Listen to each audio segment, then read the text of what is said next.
Hello, my lovely night owls. Welcome to another McCall's Needlework magazine.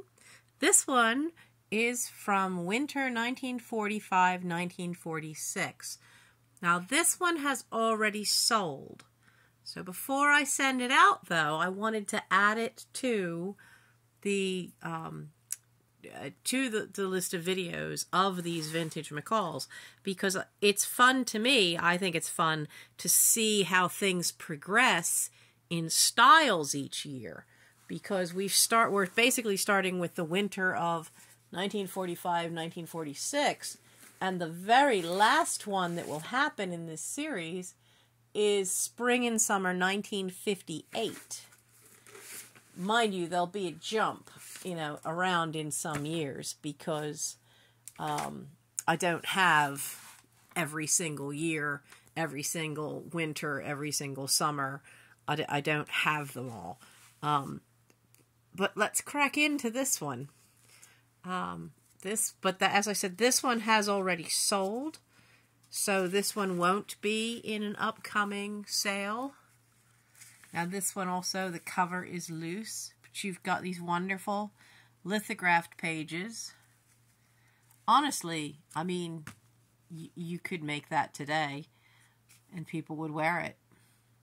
I would, and I don't really like stripes. Not a huge fan of stripes, but when it comes to sweaters, I will wear it. So, the editor at this time was a woman, which in the 40s, even at that period, there weren't many women editors around, unless they were for some kind of magazine like this. What's from the Do You Know page? This one. Did you know that sequin trimming on dresses and blouses is more popular than ever? As the trick of sewing on sequins is easy to learn, we will be glad to send you free sketches of McCall's transfers suitable for sequins, as well as sequin sewing instructions. See end of leaflet notes, page 64. And we found out in the last one I did, the leaflet notes were, you had to send away for those. Oh, look at those old buttons. Nice. Very, very nice. One in wood and one in plastic, actual size. Now this is buttoned up for warmth with a tuck-in waistline. Looks mighty good as in this sweater blouse because, not everywhere had central heating as efficient as we do. A lot of houses still were using coal, and so in the winter you really wanted warm clothes. You absolutely needed to have warm clothes that you didn't wear just for going outside in. You wore them around the house all day long. I do love this outfit with its matching little socks. A Fair Isle cardigan with matching after-ski shoes. Oh, so this little piece it's a shoe to rest up after you've been skiing. That's pretty cool. And of course you have, as usual, the knitting directions. Evening blouse. Page 5. Now this one, a lot of the corners are tucked down. Okay, so the evening blouse. Which one's the evening blouse? I don't know if it's that one or if it's that one. Considering the sequin trim with the initial on it, that's probably the yes, that's the blouse. So the instructions for that on how to make it are here. Now, they have different size. They have size 4 for the child, size 16. Always go by the measurements when you find vintage clothing, when you find vintage patterns, because there's no industry standard. There never has been. Ooh. That's a lovely little button. So you really do have to know, and sadly it's the same today, is because there's still no standard. But sizes are much different now. Like a number 10 then, or a size 16 then, would maybe be a size 12 now. It's that different. She looks like she's going to go eat at Red Lobster. A 3-square scarf in 3 colors, which can pinch hit as a turban. Orchid gray and yellow is one continuous piece of knitting. So it's that shape, and you can end up wearing it like that. That is a very big bib. That really seriously looks like you're going to be going to Red Lobster for dinner. Oh, lovely little layette set. Just adorable for the baby. So what's new? Oh, this is an ad. That's how sweaters look when they lead a luxe life. What I do like about this is this ad for Luxe.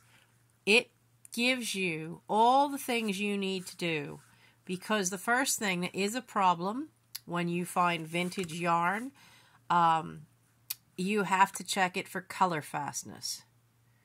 You've got to do the tumbler test, where you put a little bit of it in lukewarm water and make sure no color comes out. I had a black knitted rug, or crocheted rug, from my grandmother's house when I went to my college dorm, and the first time I washed it, I didn't think anything of it, and it turned all my jeans black because the color wasn't fast. That's how old it was, or how old the yarn was.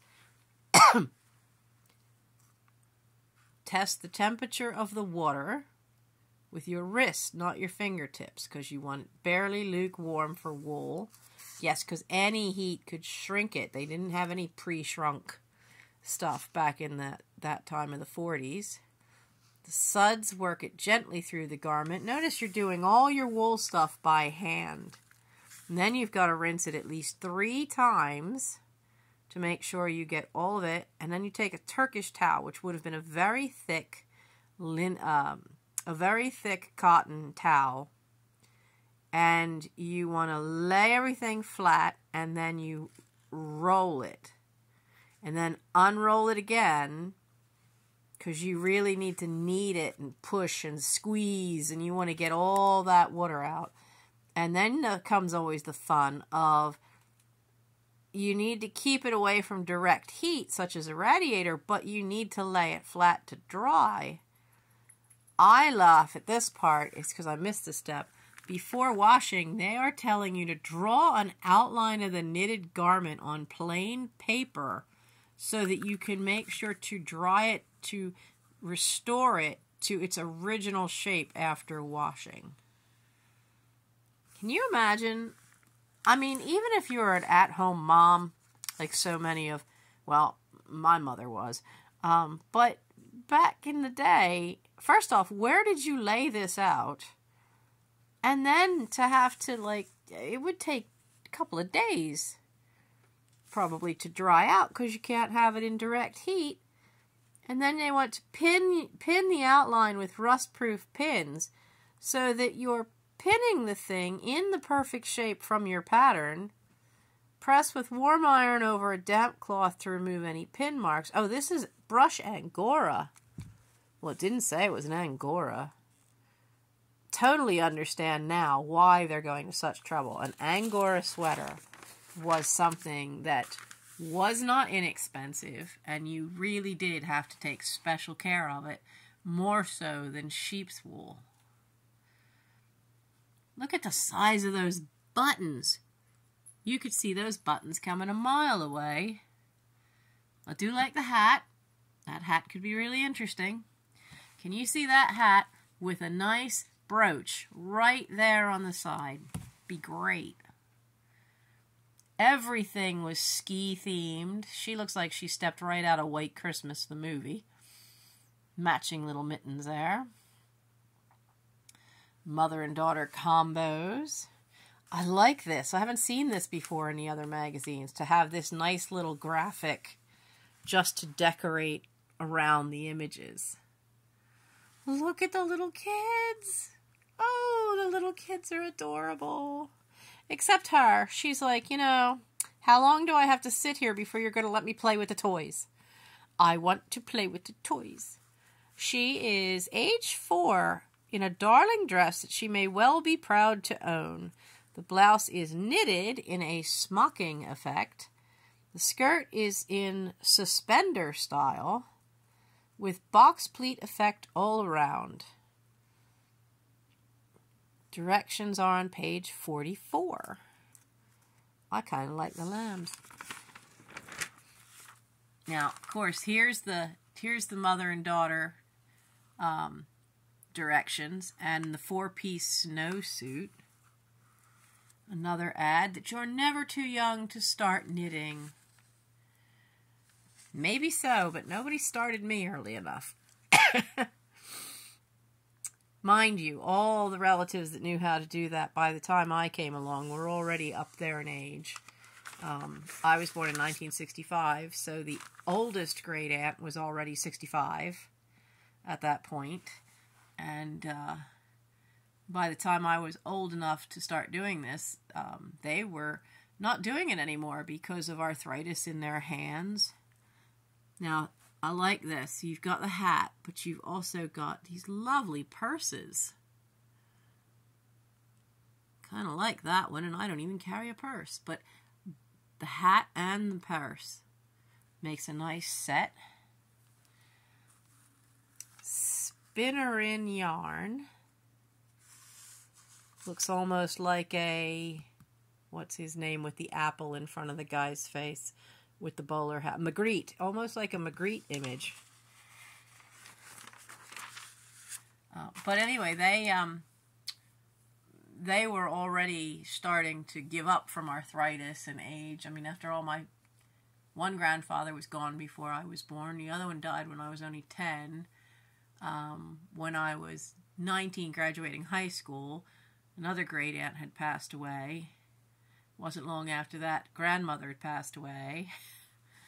So, yeah, a lot of them by the time I was 30, when my father died, a lot of those great aunts and uncles were gone.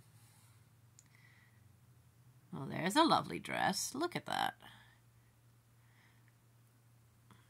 You know, and this kind of thing, it's a one-piece shirtwaist dress. And you know, you could do so much with a dress like that these days. You could do so much because how you accessorize it, what you do with the collars, what you do as a belt, whether you wear a scarf hanging down, you can just change it up so much. They didn't have as many clothes back then as we did, so they learned how to accessorize things a lot more and change them around a lot. The evening vest, the shield. What's this one? Hang on. I'll get that corner up if I can. I've no fingernails left. The shield sweater.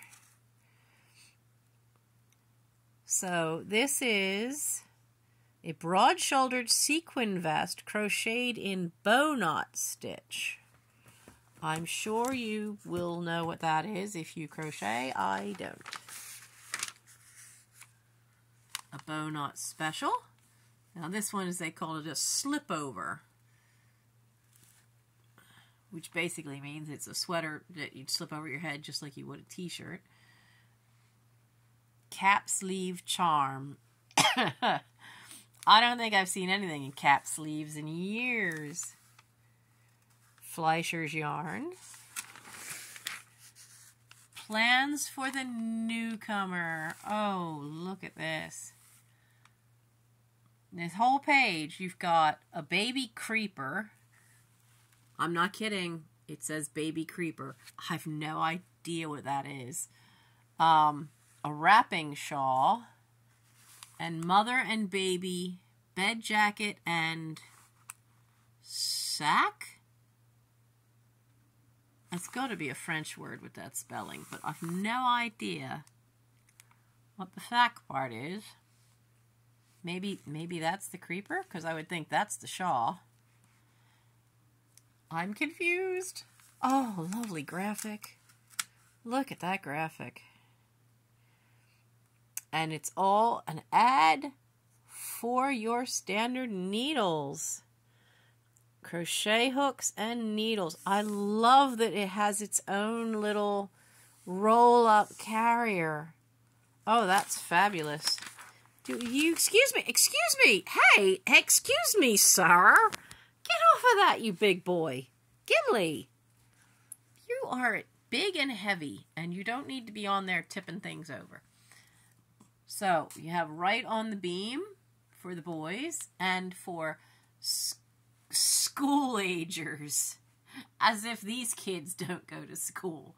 But I think they mean high school. Excuse me, sir. Excuse me. Excuse me. No! Technical difficulties. Cat interrupt us.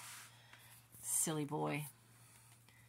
Leaders in Style Knitting. Oh, I thought that was a white band, but that's actually, these are long gloves. I don't know that would come back into style. That's no. These look nice with the matching hat as a contrast to the top. Oh, look, this one's really showing off the vintage buttons. That is, oh, it's an early Lamode button. That is a really nice pattern. And that is apparently what is right there on that one. So that means it's about the size of, oh, what do you think? Not quite the size of a $50? It's an impressive size button. And then you've got this nice jumper. That's what they're calling it. Oh, Colors the Q. For that luscious look, done here in a lovely shade of red. A spirit-lifting color will do as much for a spot of winter glow for you and all who come its way. Very nice. Do you get the feeling, looking at a lot of these things, is that even though a lot of the images are black and white, I mean a lot, so you can't really tell what color the sweater is unless they tell you. This is another ad for yarn. That life was a lot more colorful in a way that it isn't today. Clothing today has a lot of prints. A lot of prints. And so, you know, while you see multitude of colors, it doesn't stand out. It's like too much noise, visual noise. But then when you see somebody who's wearing just a solid color shirt with a nice brooch on it or a scarf or some other little thing, it seems to stand out more if they're dressed in a solid color of a shirt or a solid color sweater. And it certainly accessorizes whatever jewelry or a scarf or a belt that they're wearing. So if you would like to make tablecloths, they have some excellent ones in here. Excellent patterns for them, if you know how to do them. Square by square work. And then you have this little side piece, painted paper mache. Oh, look, they made their own...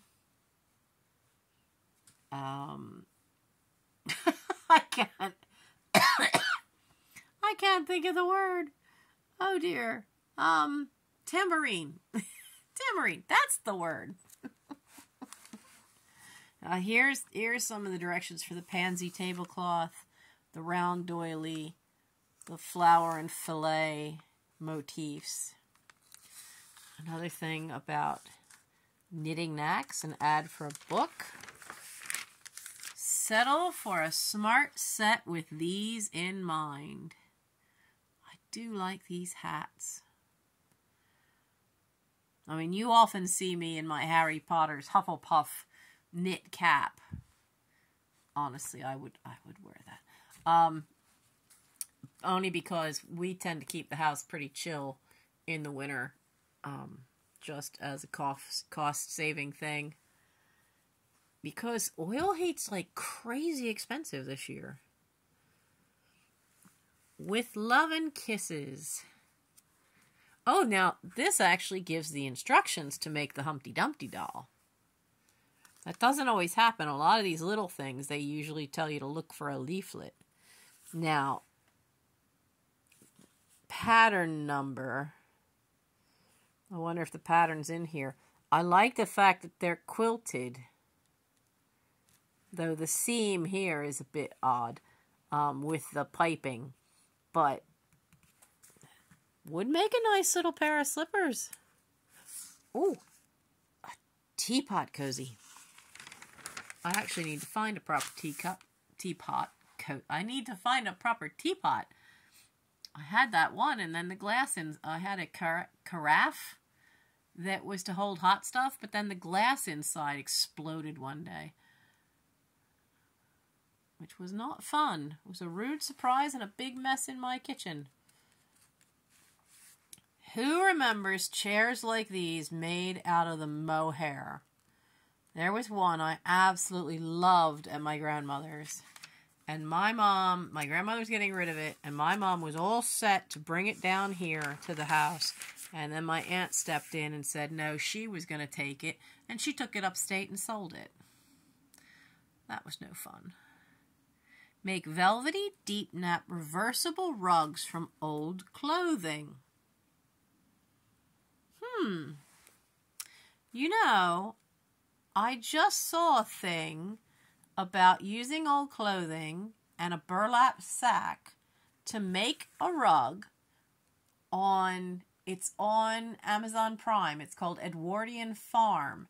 And these historians, two guys are an archaeologist, and they actually live an Edwardian farm life for an entire year. And she made a rug from scraps of clothing for on the floor. Oh, look, it's Christmas time. Let Santa preside over your Christmas buffet table. Snowy whiskers, red cap. He's made of crepe paper and cotton batting. So yeah, let's put his little dingly ball thing right here next to a lit candle, because, gee, paper and cotton's not flammable, right? Oh my goodness. And then you have little teeny stockings, decorations for a mantle. There's your instructions for the bedspread. Needlework library gift wrap, only $1. So it gives you all these little things. You can get different ones for different things. And there's wool foam, washes all woolens. Now we would probably use Woolite. But that was, I think, in the days before Woolite. And over here, they still have more crochet stuff. More crochet directions. And then this is an ad for the complete library of crochet. And look at all these.